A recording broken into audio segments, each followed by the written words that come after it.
1, go. So, one thing I kind of noticed in each chapter was that Paul D seemed to be very depressed. Yeah. Now, I think it's pretty obvious why he is depressed. Yeah. I think one thing that stood out about that was his alcoholism. Like you were saying previously, like a lot of depressed alcohol seen as bad. Yeah. And so it just kind of makes a lot of sense that he'd be drinking if he's sad. Yeah, that's really insightful. I really like what you do with that. 100%. Other than like, do you think there's any significance in him staying in his church? I do think And like the white man critiquing him about being in the church? I felt like that might have maybe had a little bit of relevance. Yeah, there's a lot of kind of Christian imagery with the church and like Yeah. how the white man criticized him for drinking in it. Yeah. And so it's almost like that's like a safe space that he had never had before. But Yeah. as time went on, he was able to get to that place. But when he was there, he was very unhappy. So Yeah. it almost represent how once he got free, he was very like unhappy with his life. Yeah, I think what I was gonna say more was like with this like tin box, with him like not, him like forcing like he's still ignoring his past, right? He's staying in one spot, you know. He's not looking towards the future like he was before, but he's also not looking towards his past still, you know. He's in evil place, he's stagnant. He still kind of maybe refuses to visit the past almost, and I feel like, you know, obviously we touched on that really deeply on the last Socratic, but definitely something to keep in mind here. Yeah. Here, let me come down there, Sue.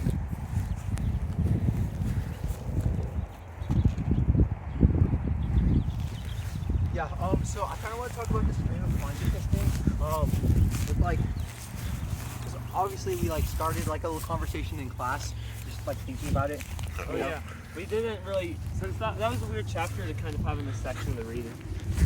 Yeah, it wasn't as Paul D focused as like the rest of it. Yeah, it seemed a little different from the other two. The other two were kind of detached. It kind of attached to, the previous two chapters, but I think it kind of sums up those last two chapters we read pretty nicely. Yeah.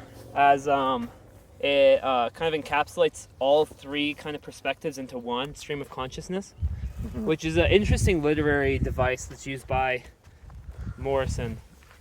Yeah, I think it kind of shows how maybe like Beloved kind of won, you know?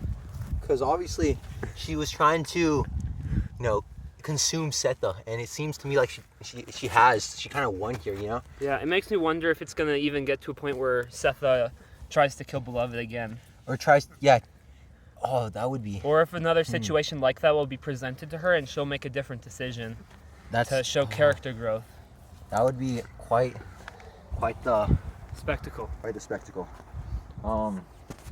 Yeah. And in terms of Denver, I feel like she was already at that point, you know? It definitely shows Beloved's like conqueration of Setha. But in terms of Denver, she was already there.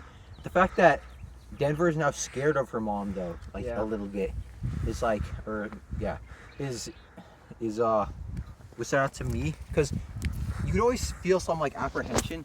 It was described before with like her brothers, but these chapters, and like the ones we're reading it, definitely put more emphasis on it. So, yeah. What do you think of her being scared of her mom? I think that's definitely interesting. And she kept claiming that she wants her dad to come back, or she's waiting for him to come back.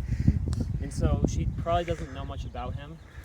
And it's definitely interesting to see how like someone our age who's about ready to leave, or is at least able to leave, is kind of at that point where she still wants her dad to come back and make things right, even though she only has a year left, which might kind of tap into like her mindset on the issue, and that like she feels like it's a prison that she's in forever, the house 124. That's interesting. Yeah. What do you think her dad represents for her? Or like represents the whole? Because obviously she doesn't have like the whole perspective on him, which makes it more interesting that she views him as like this, like kind of like angel, this kind of perfect presence. Yeah, I think that a lot of people who don't have dads tend to kind of almost idolize the idea of one, whereas in real life Hal is nothing close to the idea of a dad that she has. Yeah, so what do you think the authorial intent behind that is? Because, you know, I feel it was definitely in there for a reason, like the juxtaposition between like reality versus her Yeah. ideal. I think it just helps us tap into Denver's mindset with the whole situation, whether we know it or not. Like, it gives us that like mood of like, oh, Denver feels like she's imprisoned and she's waiting for a relief that she'll never get, and it almost makes us feel like she's naive in a way. Right. That is interesting. All right.